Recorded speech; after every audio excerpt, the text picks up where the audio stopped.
Good afternoon. Welcome to the closed session portion of the meeting. I'm calling this meeting to order. The time is now 3:15 p.m. for the Port Hueneme Water Agency meeting.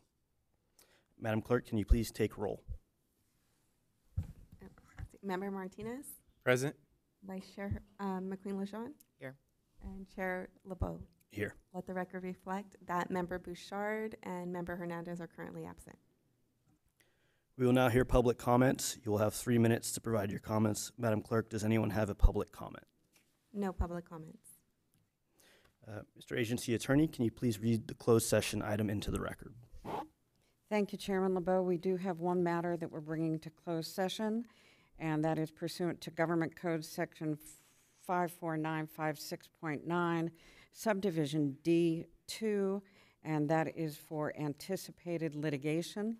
And the facts and circumstances surrounding that anticipated litigation are set forth on the publicly available agenda. At the conclusion of the closed session and right when we start the general meeting, to the extent there is any reportable action, I will report that out. Thank you, Counsel. Do any agency members have any conflicts to disclose for the listed closed session agenda item? Hearing none, we will recess the closed session. The time is now 3:20 p.m.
I'm calling this meeting to order. The time is now 4:05 p.m.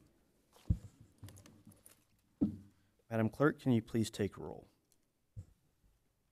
Member Hernandez, Present. Member Martinez, Present. Vice Chair McQueen-Lejeune. Here. And Chair LeBeau. Present. Please let the record reflect that Member Bouchard is absent.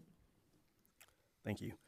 We will now hear public comments. Comments are limited to 3 minutes. Madam Clerk, does anyone have a public comment? No public comments. Thank you.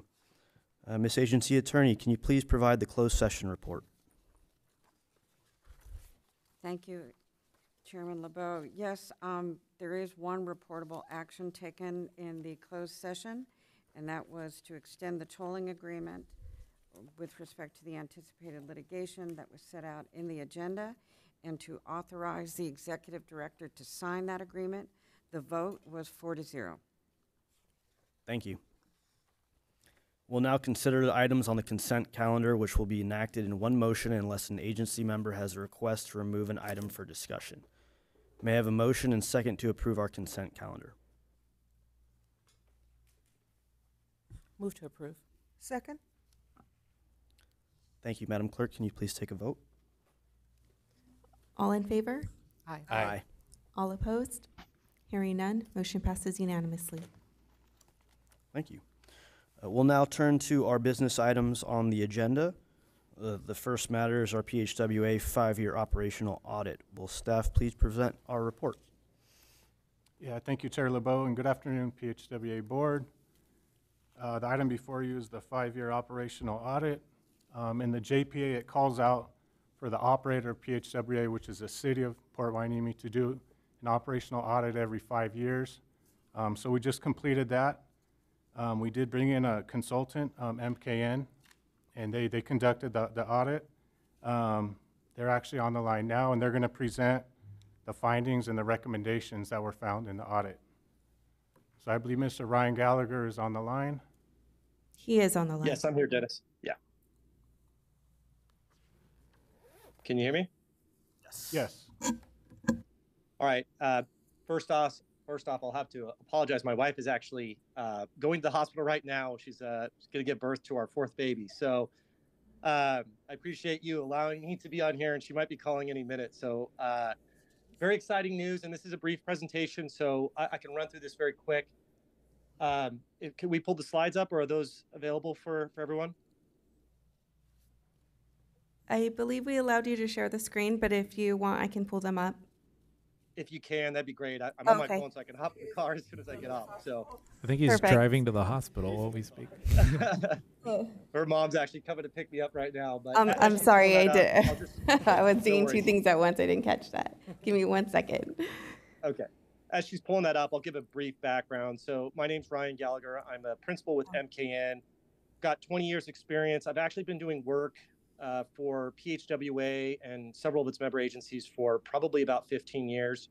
My experience at the brackish water facility goes back to the EDR replacement over 10 years ago. So I've done several projects there, very familiar with the site. You can move to the second slide now. So as Dennis mentioned, really the nexus for this operational audit is the JPA agreement. And per that agreement, these are required to be done every 5 years. And really the main objective is just to ensure that there is oversight from a third party with regards to the maintenance and operation, mainly to maximize the useful life. Although, as you probably saw in the report, we had the opportunity to look at not just maximizing useful life, but looking at optimizations as well. So it's a really useful report. And then as it states there, the last audit was done in March 2016. So a little bit more than 5 years, but still, we're still following along that process. As far as summary of findings, lots of good news. The 2016 recommendations have mainly been addressed or in progress, so that was definitely good news to see that. The 2019 facility master plan laid out a pretty extensive list. At that time, there was a condition assessment completed and various O&M and CIP projects laid out. Good news is that Dennis and his team has been able to progress a lot of the O&M projects. I put a couple of photos here. The top photos are actually shown from the condition assessment done in 2019, and you can see the photos on the bottom. mainly a lot of the corrosion and deteriorated condition of the chemical systems and the support structures. A lot of those have been rehabilitated, and so just wanted to applaud the crew for being able to work through those and really have done a lot of work since that master plan. Not pictured are some other wins that are worth noting. One of the recommendations in the 2019 report was to eliminate the fluorosilicic chemical system. That's really a chemical that's not required. There was some benefits identified at the time that it was installed, but really aren't necessary anymore. And that chemical, as the operators would tell you, is pretty nasty to work with and very, very hazardous. And so by getting rid of that, they both increased operator safety as well as saved PHWA operating costs. The other item that wouldn't be pictured there would be the low flow pump. This is a really great project. The low flow pump, which is in, I believe the parts have been ordered. It should be finished up shortly. This is going to allow the operations team to operate off PHWA water in lieu of more costly imported Callegas water during low demand periods. This was a project identified in the 2019 master plan, and so we were very happy to see that that is moving forward. And then most importantly, all the regulatory compliance at the site is being met, and so that's again another win for the team there at the plant. As noted here in a few bullets, there are some larger CIP projects that do remain, and those, as you move to the next slide, you can see are incorporated into, and this is the final slide, into the proposed CIP. The way that this was developed is going back through the 2019 master plan and then working with staff to eliminate projects that had been completed or identify projects that are needed that have come up since the 2019 master plan, and then to prioritize those projects, pushing back the ones that we could as far back as we can to ensure that we maximize the life of that investment. And then there is an order to these. For example, doing the United bypass will allow us to do the much needed tank rehab in a way that doesn't require us to use imported water during that period. So there's savings there. So there was a lot of thought put into the priority here. And you can see there the total, it's broken out by year. And I will note that these projects, while many of them are required for just rehabbing and replacing equipment or infrastructure that's exceeded its useful life, a number of these projects do also have the added benefit of reducing operating costs, or in some cases, increasing recovery, which where we are now with the continued rise of imported water and even groundwater and the limitations on our allocation for PHWA, really maximizing the amount of water that we aren't putting into the brine line is going to have a operational cost benefit for the agency. And so we're excited to finalize this report and share it with the board. And that is the end. Thank you. Thank you for the report and congratulations. Thank you.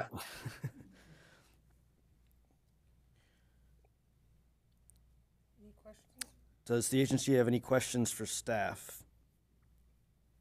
I don't dare. Okay. Any comments? Do we have any public comment? No public comments. Okay. We have a recommendation to receive and file the 5-year operational audit report. May I have a motion and a second? So moved. Second. Madam Clerk, can you please take a vote? All in favor? Aye. Aye. All opposed? Hearing none, motion passes unanimously. Thank you. Go have your baby. Yeah. Thank you. Have a good night. Thank you. Bye.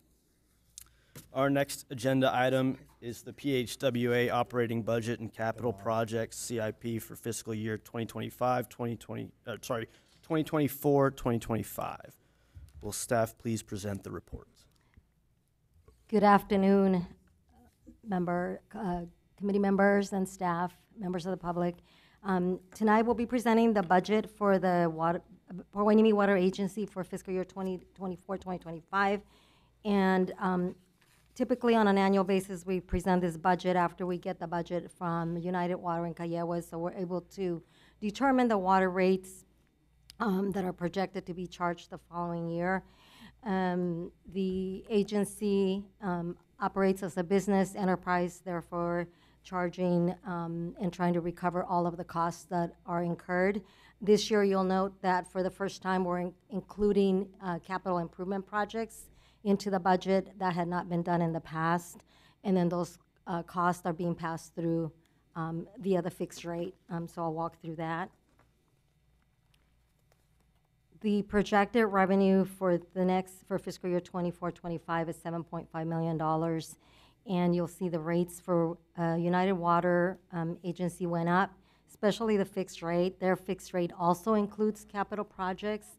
The fixed rate went up to $110 per month. That was a pretty significant increase. Again, most of it because of the CIP that's built into that rate. And that increased $54,000 per month. The variable rate also went up slightly at 474. It was 363 before. The pump rate as well, 367 from 277. Same thing with Callewas. We had a slight increase. 18,637 is the fixed rate, up about $1,800 per month. And then the variable rate also went up about $82 a month. I wanted to make note on the projected water usage that obviously it's a projection. We did include the brine loss of 465. It's included in that 3,679 figure. And then we have the irrigation at 40, so that did not change from the prior year. Projected expenditures, so we have a balanced budget at $7.5 million. The water purchases are 4.8, and then operating and maintenance cost at 2.1, and then again, we do have $460,000 of capital, and then the $50,000 reserve that we put aside every year. The reserve balance that we have monies in there for the membrane replacement. So we have $172,000 designated for the membrane replacement. And then the remainder is $768,000, I think is the balance, is the total is $758,000, which includes the membrane replacement. So that is the reserve that's sitting on the books for PHWA.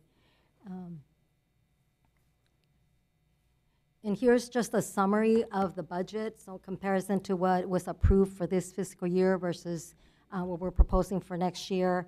So it is an increase of a little bit over $1 million, and that's really primarily due to the increases in both mostly fixed costs and some of the variable costs. We were able to balance that, and as far as the O&M, the operating and maintenance, there were some reductions in operating costs that help offset, and then we were able to include the capital projects in the budget. And here's the list of projects, which are the same projects that were just presented earlier. There is a slight difference, $10,000. We have $460,000 in our number. The difference is the first project, the hydraulic analysis. It looks like we're going to need $25,000. We included $15,000. If the board approves the 25, it would just be part of the true-up at the end of the year, because what we do at the end of the year, any over and under, we do a reconciliation, and then the difference is allocated to the members. We could do that, or we could bring it back for an adjustment, because it looks like the number is $25,000 versus the $15,000.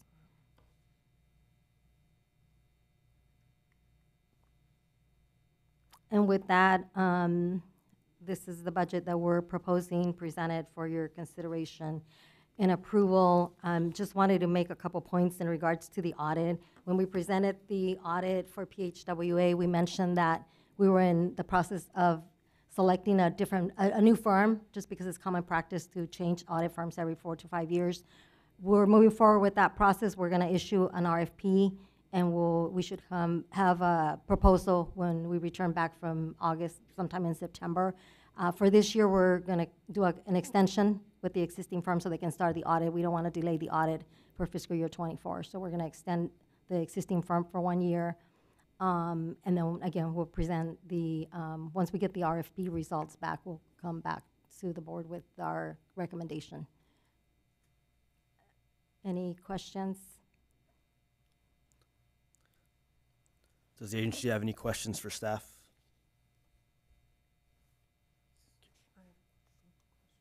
Just clarifying questions. Thank you both for your, the report and the budget. So our costs are going up $1 million is what we're basically looking at? Right, are we gonna see? Yes. Are we going to, how are we gonna address that increase? Is that gonna be addressed through a fee increase? It's or- already, yes, so what we do is we incorporate those increases into the budget, and then those are being passed through both the variable and the fixed fee. And so we basically are calculating or projecting a balanced budget, so those fees are being passed through in the same fiscal year. So how are we taking this to the, to our customers? How are we going to be introducing this to our customers? Is that for another discussion, or is? As far as notifying the customers, About a fee increase? Are we gonna expect a fee increase as a result of the budget increase? the variable rates are changing, and so are the fixed rates. So basically, this is the way that it's been managed in the past is we include those rates with the notification when we start the billing. And then with PHWA, it's based on estimates. So again, it's if the costs come in lower or higher, there's a reconciliation that gets completed at the end of the fiscal year. And then the members receive either a credit and or a charge if the rates are higher. And the timing So of it's that, when does that take place? after we close the books. So it would be, this is budget for 2025, so the reconciliation wouldn't be done until sometime in really August, after we know for sure that those are the costs. So August, usually they get the invoice with the true-up, we call it the true-up, sometime in September or even October. Thank you. Mm-hmm. Do you have any other questions? No? Okay. Are there any public comments regarding this item? No public comments. Thank you. Our recommendations to review and adopt the proposed 2024-2025 PHWA operating and capital improvement budget and the proposed fixed and variable water rate components. May I have a motion and a second? Move to approve. Second? Madam Clerk, can you please take a vote? Aye.